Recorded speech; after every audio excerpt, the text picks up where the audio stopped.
You were there last night, and I'm sure that it was not easy, that it was emotional for you and your family. But as I mentioned, a lot has changed politically since that happened 3 months ago. Can you give me a sense of the state of things on the ground in Pennsylvania, where you just were? Yeah, well, let me just briefly say, Dana, that it really was a beautiful moment yesterday in Butler. And I think it was really important in terms of healing for this country. I don't think any of us will forget, whether you love Donald Trump or not, where you were when you found out what had happened to him on July 13th. And that's a traumatic thing to happen to a country. And I can tell you, when we got off the plane yesterday, I was a little bit emotional. And I got to sit right next to Helen Comparator, Corey Comparator's widow, and his two daughters. And it was a really beautiful tribute. And I think it was important for Donald Trump to go back and create new memories for the people of Butler, Pennsylvania.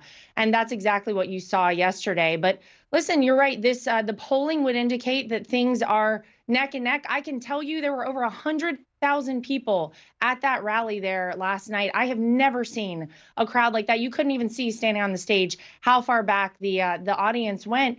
And I think that shows you that there is continued enthusiasm and growing enthusiasm for Donald Trump. And I think as every day goes by, we are 30 days away from this election. People are really considering what kind of America they want to live in. Do you want to get back to a time where you have great economic policies, where you have more money in your pocket, a secure southern border, and peace agreements instead of wars breaking out around the world? They remember, I think, Dana, who brought them that? It was Donald J. Trump. And that's why I believe on November 5th, he's going to be victorious in this race. Laura, I want to ask you about something that the former president said last night on that stage, specifically about Hurricane Helene in your home state of North Carolina. He said that FEMA is only offering $750 to Americans who have had their homes destroyed. That's not true. He's also echoing conspiracy theorists online who falsely claim that the administration is redirecting disaster money for undocumented immigrants. That's also not true. Why is he spreading misinformation in a crisis like that? And does that concern you about your fellow North Carolinians and how and whether they could actually get help? I'm incredibly concerned in North Carolina. I hear every day from people on the ground there, and they are desperate for help. It is a dire situation there.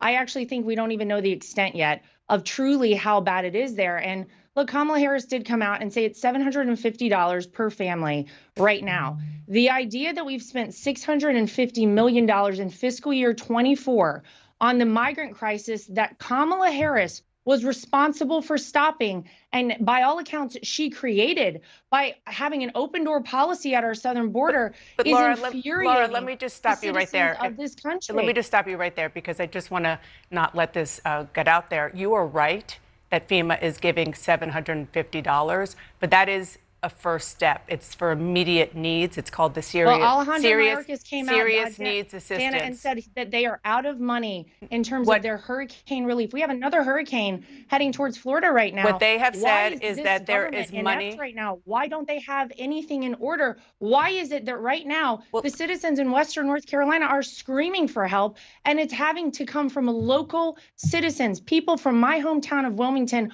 are driving across the state 6 hours to go to the mountains and help people. It is bad. Where is our federal government? Why are they out of money? It is bad there, but my question is about the misinformation, particularly the notion that they are moving money to migrants, to, you say, undocumented migrants, which FEMA says flatly is not true. And if people are not getting correct information, then they can't go for assistance as they have been asked for. I just want to quickly play with Senator Thom Tillis. Let me just say for 1 second. Go ahead. You have migrants being housed in luxury hotels in New York City. We have paid so much money from our tax dollars into the crisis that didn't need to happen.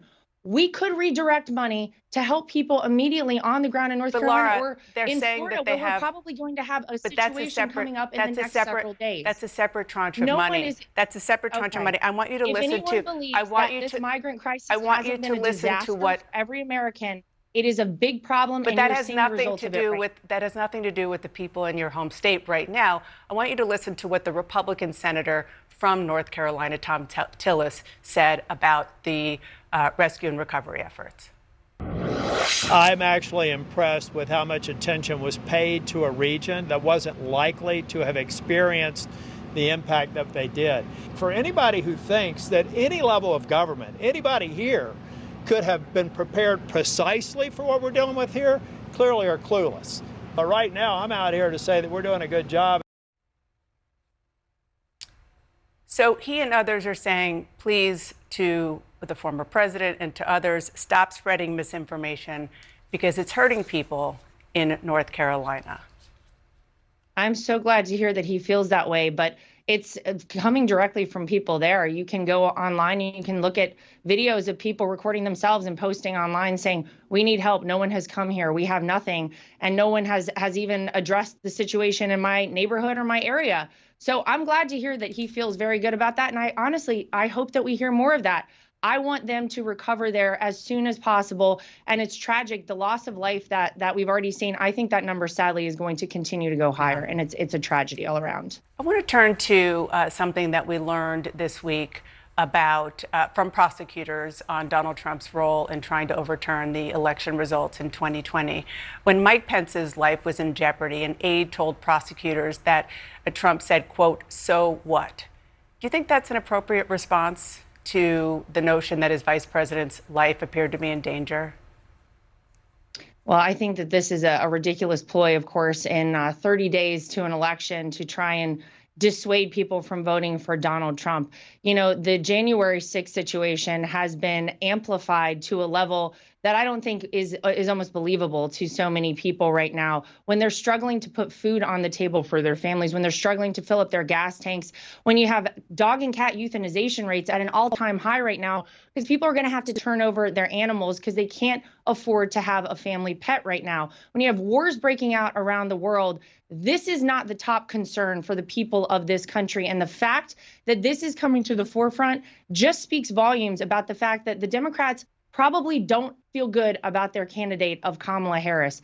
This is not the main concern of the American people. They want their affordable life back.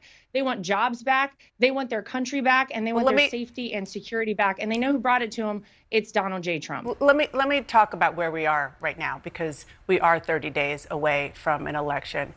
So let's look ahead to how Donald Trump will respond to the results of this election. Polls, of course, show that it is very, very close. It could go either way.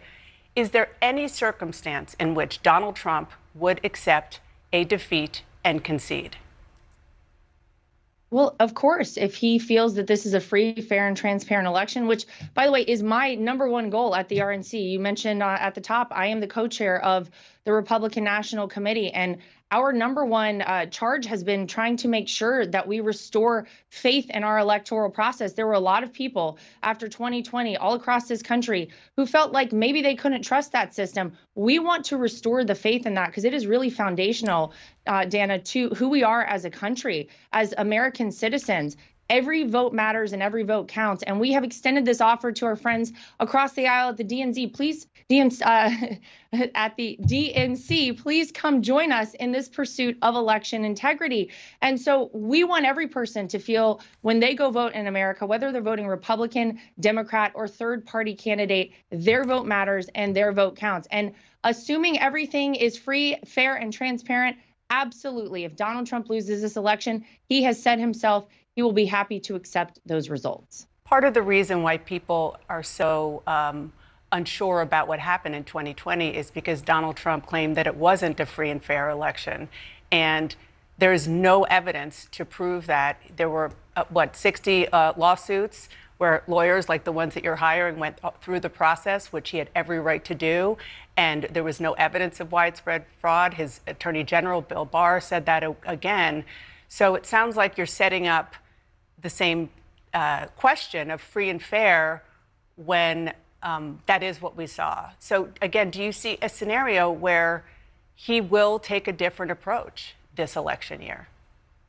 Well, we are setting things up differently from the RNC standpoint. And we, instead of having to respond days, weeks, or months later to any issue that we might have, are going to have people in the room every time a vote is cast and counted so that we can ensure if there is any question about anything, we're addressing it right then in that moment. And we're not waiting later. Those lawsuits you referenced, by the way, the vast majority of them were not dismissed based on merit. They were dismissed on clerical errors. And if you go back and look at that election, let's just be honest. Everybody watching this understands that was a very different, very unique election. Laws were changed state by state illegally. It's the state legislature that decides the voting laws in each state. That didn't happen, and it was because of COVID-19. You had poll watchers who had to stand across a room and couldn't even see anything going on. You had massive information coming out that people just said, I don't understand what's going on here, and we never got answers to that. We're trying to rectify that right now. And we are hoping that 2024 is the year and going forward that people trust our electoral process once again. Again, it is our number one focus. I want to say that there were more than 60 cases. They weren't clerical issues. And the thing that people need to understand is that if there was widespread fraud, as the former president still claims, he would have had to give evidence. And no judge saw evidence. His own attorney general didn't see evidence of that fraud.